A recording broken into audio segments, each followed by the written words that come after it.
This weekend we celebrate Gaudete Sunday. Gaudete means rejoice, and in some churches this Sunday is signified by the lighting of the pink candle on the Advent wreath. Advent, once being a penitential season, was represented by the color purple. And so this was a Sunday in the midst of that penitential season to take an opportunity to relax and rejoice a little, hence the pink candle. Now, Advent is traditionally seen as a season of hope, and the lessons still remind us today of why we have hope.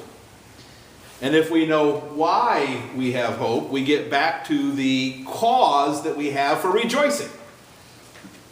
Because there is no joy without Jesus. Now about hope.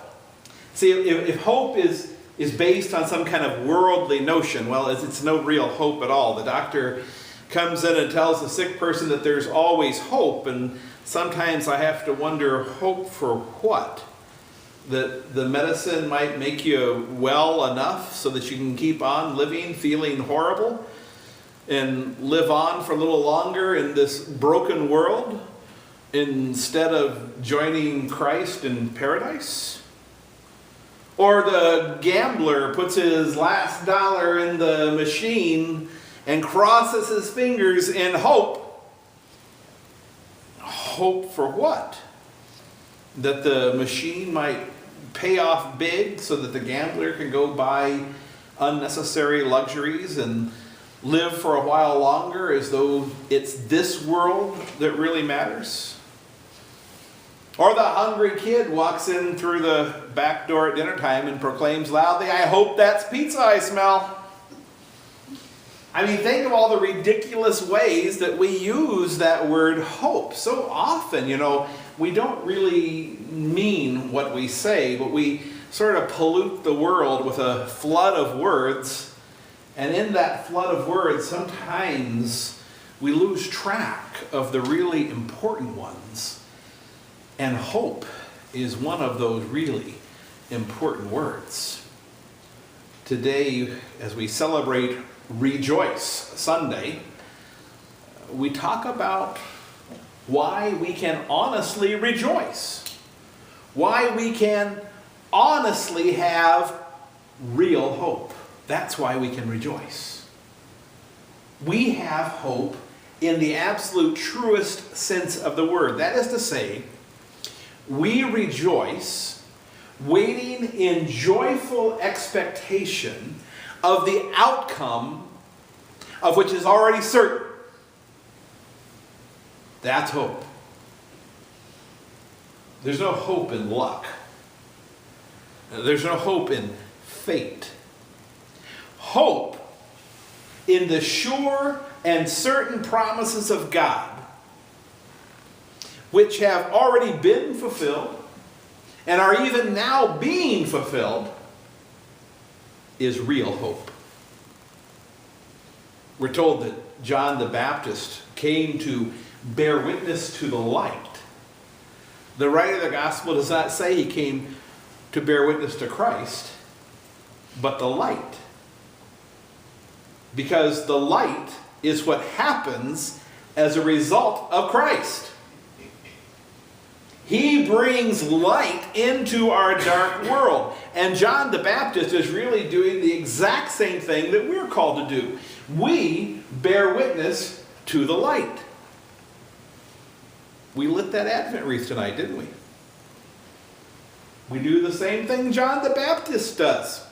We light that Advent wreath to remind us that when the second person of the Trinity took on human flesh and was born of the Virgin Mary, he gave us hope. He brought light to our dark, dark world. Isaiah the prophet outlined the implications of this several hundred years before it even happened. Isaiah says, "I will greatly rejoice in the Lord. My soul shall exult in my God, for he has clothed me with the garments of salvation. He has covered me with the robe of righteousness. The Bible often compares salvation with the special garments that a bride wears on her wedding day. Now, any of you who have been involved in a wedding knows all the hoopla that is involved in getting the bride dressed. There is equipment involved there that no man will ever understand. But what we do know is that it's complicated. Like a wedding garment covers the bride, so our salvation covers us. And we don't understand it. And it's complicated. But we know we're covered. And this is great cause for rejoicing. We have been clothed in righteousness, and even as we sit during Advent and the end of the church year before Advent, and hear all of these end-of-the-world texts, all of these dark and gloomy texts, we can relax on this day of joy because we're all dressed and we're ready to go. We live in a dark and broken world, and we can distract ourselves from time to time with lights and packages and bows and parties, and the reality of the brokenness always comes back to us. And yet we are able to rejoice in this hope. Jesus Christ came through the Virgin Mary, just as he had been promised that he would come. And he promised that he would return for us when he ascended into heaven.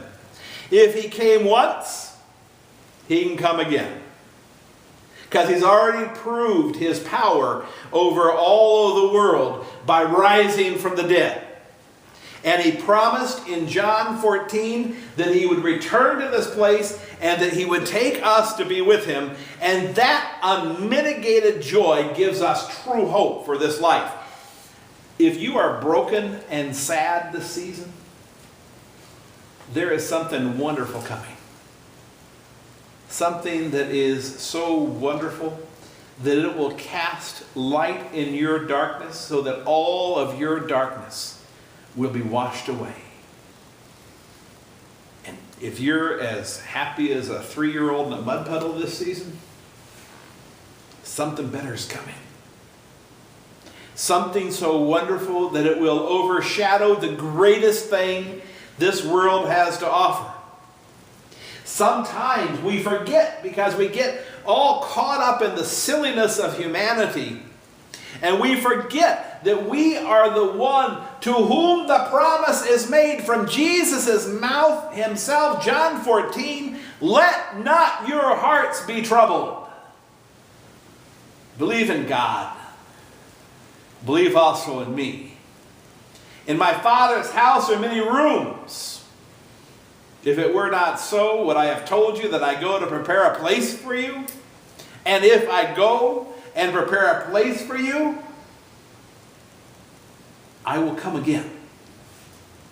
And I will take you to myself, that where I am, you may be also. No one can dampen our hope. Our Lord's coming for us. And when he gets here, the light of the world will outshine the sun. And there will be no darkness at all. And we will have complete joy in Jesus.